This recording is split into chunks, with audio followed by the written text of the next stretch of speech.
Hello guys, very good morning to you. तो guys, हमने जो यूपीपीसीएस के लिए मॉडर्न हिस्ट्री की वन लाइनर सीरीज शुरू की थी, उसमें हमारा आज का टॉपिक है ब्रिटिश शासन का भारतीय अर्थव्यवस्था पर प्रभाव। चलिए तो शुरुआत करते हैं एक प्यारी सी मुस्कुराहट के साथ। भारत में उपनिवेशी शासन काल में होम चार्जेस भारत से संबंधित दोहन का महत्वपूर्ण अंग थे। वह निधियां जो होम चार्जेस की संगठक थी, लंदन में इंडिया ऑफिस के भरण पोषण के लिए प्रयोग में लाई जाने वाली निधि, भारत में कार्यरत अंग्रेज कर्मचारियों के वेतन तथा पेंशन देने हेतु प्रयोग में लाई जाने वाली निधि। शब्द इंपीरियल प्रेफरेंस का प्रयोग किया जाता था भारत में ब्रिटिश आयातों पर दी गई विशेष रियायतों के लिए।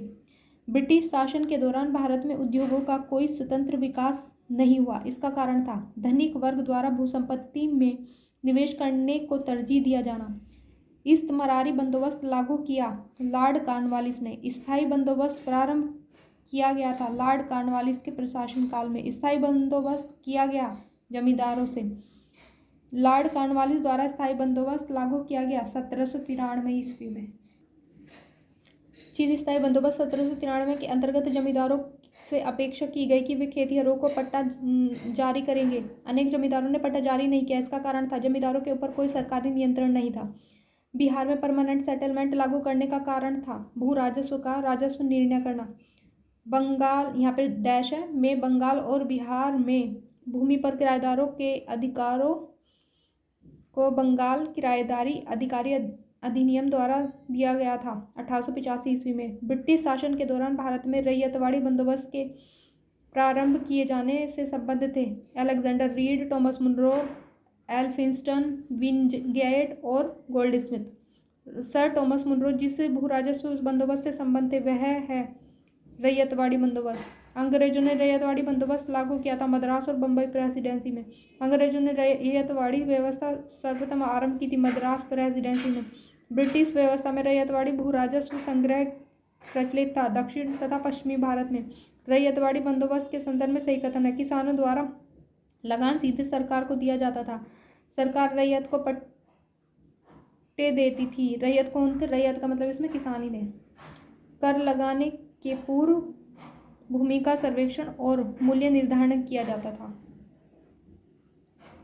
वह प्रथा जिसके तहत किसान स्वयं भूमि का मालिक होता था और सरकार को भू राजस्व के भुगतान के लिए जिम्मेदार माना जाता था कहलाती है रैयतवाड़ी। सत्य कथन है ब्रिटिश सरकार ने भारत के अलग अलग भागों में भू राजस्व की अलग अलग व्यवस्था लागू की थी। इससे भारतीय किसानों में अलग अलग वर्ग बन गए। असम में सर्वप्रथम चाय की कंपनी की स्थापना हुई थी 1839 ईस्वी में। पंजाब भूमि अधिग्रहण अधिनियम पारित किया गया 1900 में। सुमेलित करना है व्यवस्था को संबंधित राज्य से। जजमानी उत्तर भारत, माराबलूट महाराष्ट्र, मिरासी तमिलनाडु, अडाडे कर्नाटका। दादा भाई नौरोजी द्वारा प्रतिपादित अपवाह सिद्धांत, ड्रेन थ्योरी बोलते हैं इसको, की सही परिभाषा है भारत की राष्ट्रीय संपदा का एक भाग अथवा कुल वार्षिक उत्पाद ब्रिटेन को निर्यात कर दिया जाता था जिसके लिए भारत को कोई वास्तविक प्रतिफल नहीं मिलता था। अंग्रेजों के शासनकाल में भारत के आर्थिक दोहन के सिद्धांत को प्रतिपादित किया दादा भाई नौरोजी ने। निकासी के सिद्धांत का प्रतिपादन किया था दादा भाई नौरोजी ने। सत्य कथन है ब्रिटिश काल में सामान्यतः भारत का व्यापार संतुलन अनुकूल था। धन की निकासी का स्वरूप अप्रतिफलित निर्यात था। भारत में उपनिवेशवाद का या के आर्थिक आलोचक थे या था, ये इस तरह से क्वेश्चन पूछा होगा ना, नीचे लिखा हुआ था कि कौन नहीं है या कौन था।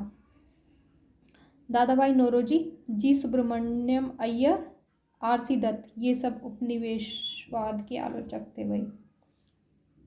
बाल गंगाधर तिलक, आरसी दत्त, एमजी रानाडे तथा सर सैयद अहमद खां में से दादा भाई नौरोजी के उत्सरण सिद्धांत में विश्वास नहीं करता था। Sir Syed Ahmed Khan poverty and the un British rule in India नामक पुस्तक लिखी थी दादा भाई नौरोजी ने। ब्रिटिश हाउस ऑफ कॉमन्स में चुने जाने वाले दादा भाई नौरोजी प्रथम भारतीय थे जिन्होंने इस दल के टिकट पर चुनाव लड़ा, उदारवादी दल।